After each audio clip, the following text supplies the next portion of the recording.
10 a.m. Welcome to the phone-in show on the BBC Asian Network. Today, I'd like to ask you this question. Should the UK stay away from the crisis in Iraq? Do you believe that Britain is partly to blame for what's going on in Iraq right now? And can we afford to stay away? If the whole region is destabilised, do you believe that that will affect us as Tony Blair does? So, should the UK stay away from the crisis in Iraq, or should it get involved? 81869 on the text, email nihal@bbc.co.uk, or you can give us a call. You know the numbers. I'll give them to you in a minute. Before that, let's speak to Asghar Bukhari from the Muslim Public Affairs Committee. Asghar, good morning to you. Good morning. Good morning. Now, you believe we shouldn't get involved at all. Why? Historically speaking, it was Britain and other European powers that created the current Middle East, the kind of manufactured borders that are kind of split along racial, ethnic and sectarian lines over 100 years ago. Well, to be wait a minute. To be frank, they're not, are they? They're actually split ignoring such lines. That's why we've got this issue that we're having now. When you say that, when I say sectarian lines, for example, you have Bahrain, which has a Shia majority and a Sunni, dictator on the top. And you have Iraq with a majority Shia and then a Sunni dictator, Saddam Hussein, and others on the top. When you look at Syria, it was the French that helped the Alawites. So it's an extension of divide and rule, essentially.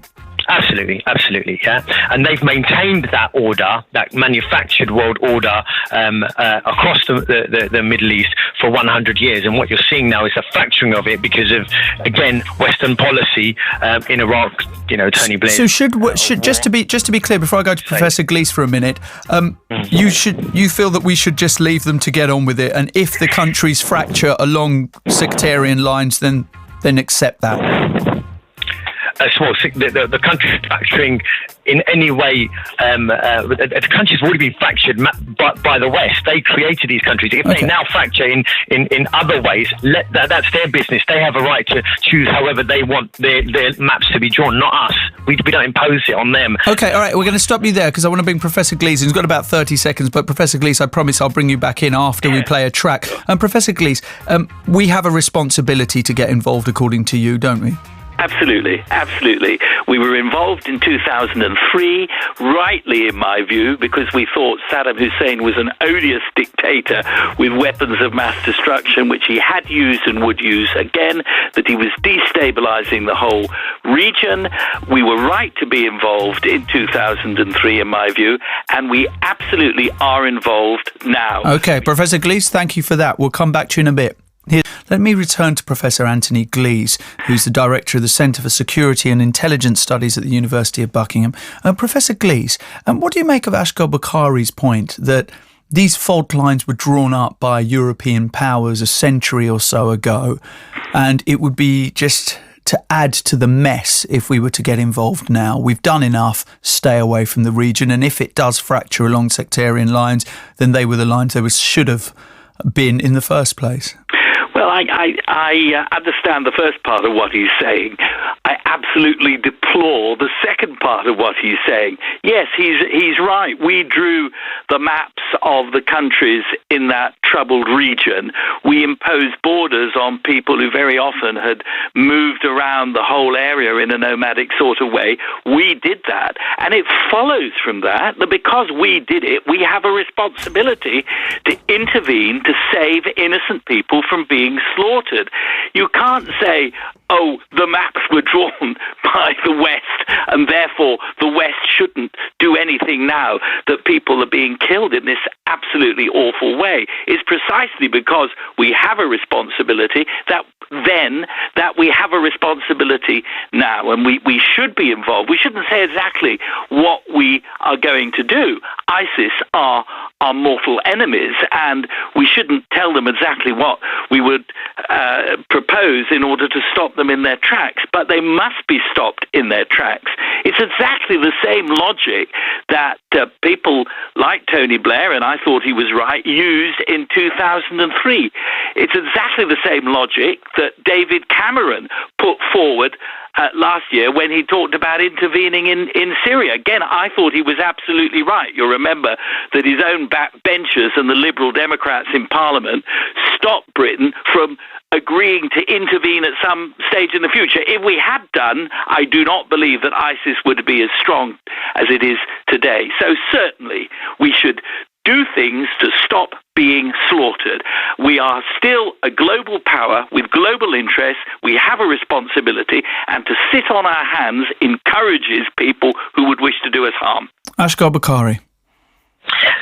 Firstly, he says it was a troubled region. It wasn't troubled until Britain got involved. Two, he says it was nomads, the people that were colonised and their nations divided up without their say were not nomads. They had civilization and they lived in large cities. But more importantly, he argues that we have a moral obligation, as if the crime was committed 100 years ago, and then since then Britain and the European powers have had no say in what's going on. In fact, they prop up all of the dictators across the Middle East right now, from Saudi Arabia to Bahrain to helping Saddam Hussein with chemical weapons and even the overthrow of their democratic government in Egypt. So it's bunk to claim that now, just because ISIS is overthrowing their old bankrupt colonial world order, which they seek to maintain, that they want to get involved just to help the people in the region. And they've got a moral obligation. They've never helped people in the region, and that's the point.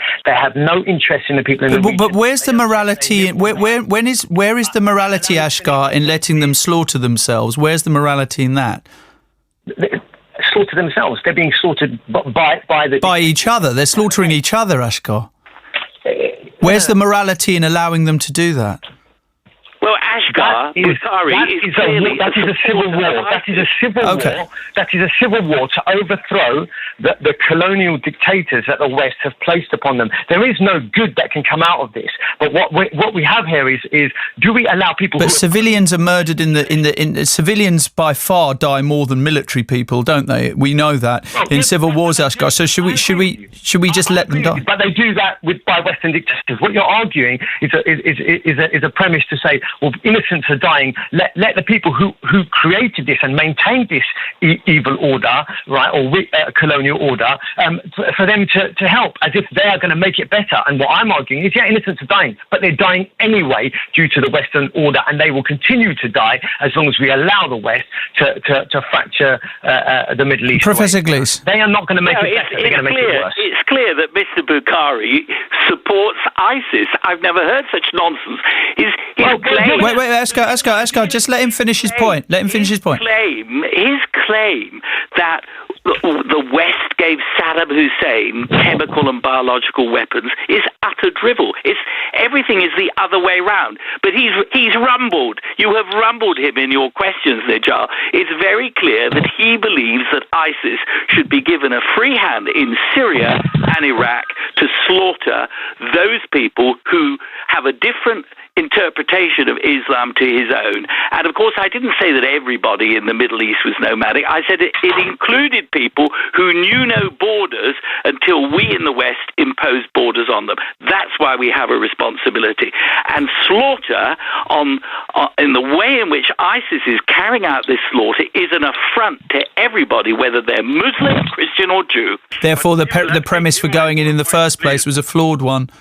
Well, that, of course, is not true. Saddam Hussein... Wait, Gurmeet, just let Professor Glees come back and then I'll bring you back in. Go on. I mean, the facts are very clear. Saddam Hussein had weapons of mass destruction. He'd used them, as you said in your introduction, Nihal. He used them against the Kurds, the Marsh Arabs. He'd had weapons of mass destruction. When he was interviewed by the FBI after his arrest, he continued to maintain that he had been... aware that he still had weapons of mass destruction. What he didn't have was stockpiles of weapons of mass destruction. That's a fact. Nor did he have the capability of attacking us, did he? This 45-minute thing. It depends what you mean by us. Well, he couldn't send a Scud missile would not reach Westminster, would it? Well, they wouldn't reach Westminster, but they could have reached Cyprus. So what you mean by us, but that we can agree he had no stockpiles of weapons of mass destruction. That was a very serious intelligence failure at the least, and it may be more than that. When Sir John Chilcot reports, we'll know. However, this is the really important point. Britain is either a global power with global responsibilities and a global reach, or we are a little England. That's a matter for the people of Britain to choose. But as long as we have armed forces, as long as we are a nuclear power, because we helped form these countries, because we intervened, for better or worse, to get rid of Saddam Hussein, we should now intervene to stop ISIS slaughtering tens of thousands of Shias in Iraq and Syria. And yes, we should have intervened to stop President Assad in Syria from using weapons of mass destruction against his own people.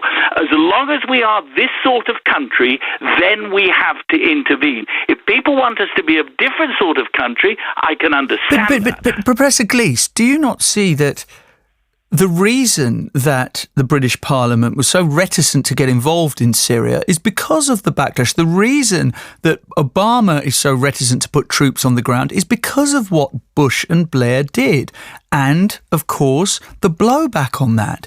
Hundreds of thousands of Iraqi civilians died in sectarian violence that was unleashed, was it not, by the toppling of Saddam, the vacuum that was created, and the mistakes that were made in trying to keep Iraq together. No, now, I totally disagree with you. There are many things going on in Iraq and Syria at the moment. But we're not talking about the moment. We're talking about what happened in the immediate aftermath of the toppling of Saddam Hussein and how that is linked to what is happening now.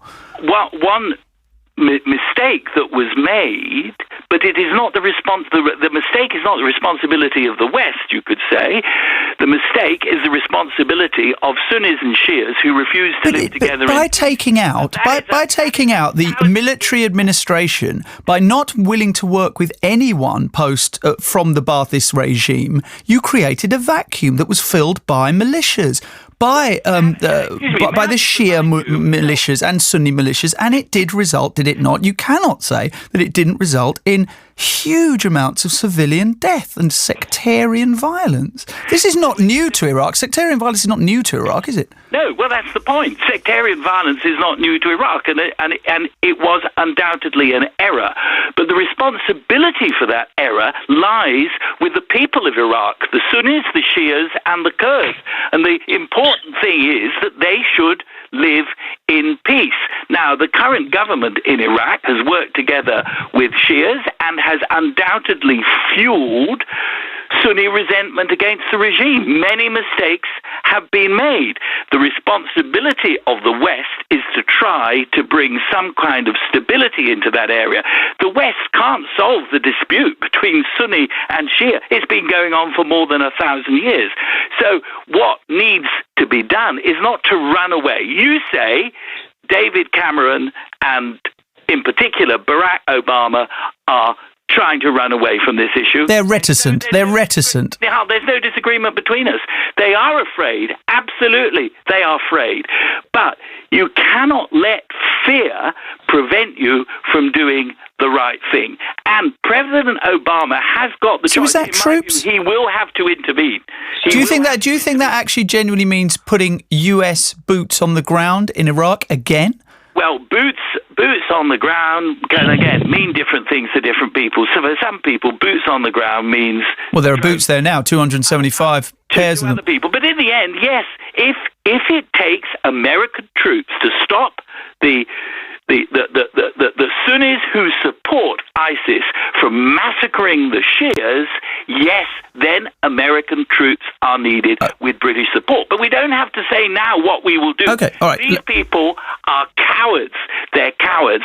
And our weakness inflames them. Okay, all right. Wait a minute. Professor Glees, I want to bring Asghar Bukhari in just to get a last point from him. Asghar.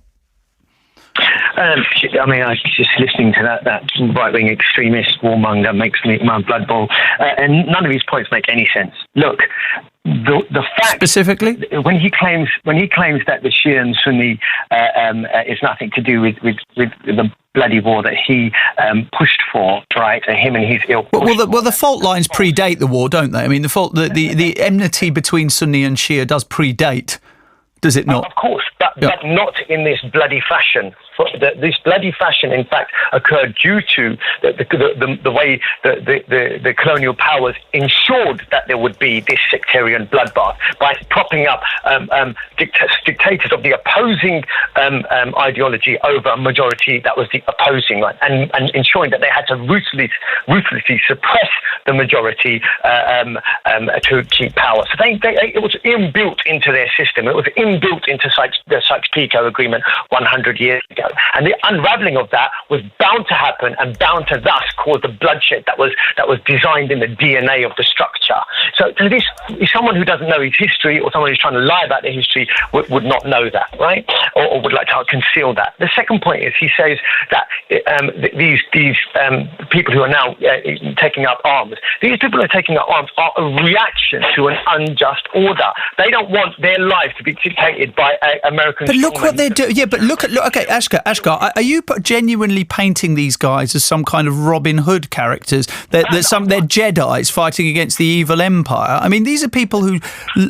I mean, okay, it hasn't been independently verified. The Iraqi army, the UN say they're looking into it, who take soldiers out and slaughter them. Now, if this is proven to be true, are you honestly saying that these guys are knights in shining armour trying to protect Sunnis from these evil Shias? No, there's 2 points here, yeah? What you have is, one, the reason why these people are taking up arms is to overthrow what they feel and what is actually... By committing atrocities themselves. Yeah, that's not justified. I'm not saying that they're good guys. But then what do we do with them if they're not good guys? What? You have to understand. No, you have to understand something. Otherwise, people like Glees get away with it. You have to understand that the order is unjust, and and it is unjust using violence. They don't mind. Their dictators don't mind without any consideration, backed by Western arms and billions of dollars. He's democratically elected, but yeah. Thousands of people. No, the Saudi king, who's currently there. Yeah. Okay. Well, let's move it away. Murder their people without a shadow of a doubt. Right? We know this. Yeah. So to overthrow that, you have an extreme reaction. Now, does that mean that extreme reaction is a nice guys with flowing flowers? No. It's not about flowing flowers. But if you have a just cause, then presumably you do have to use just means, do you not? Otherwise, wait a minute. Otherwise, Asghar, you're no better than the people that you are trying to replace, are you? You're no better. Are you? I accept your point. Yeah, I accept your point. Okay, Asghar, we're gonna have to move on. Asghar, Professor Glees, thank you very, very much indeed for joining me this morning.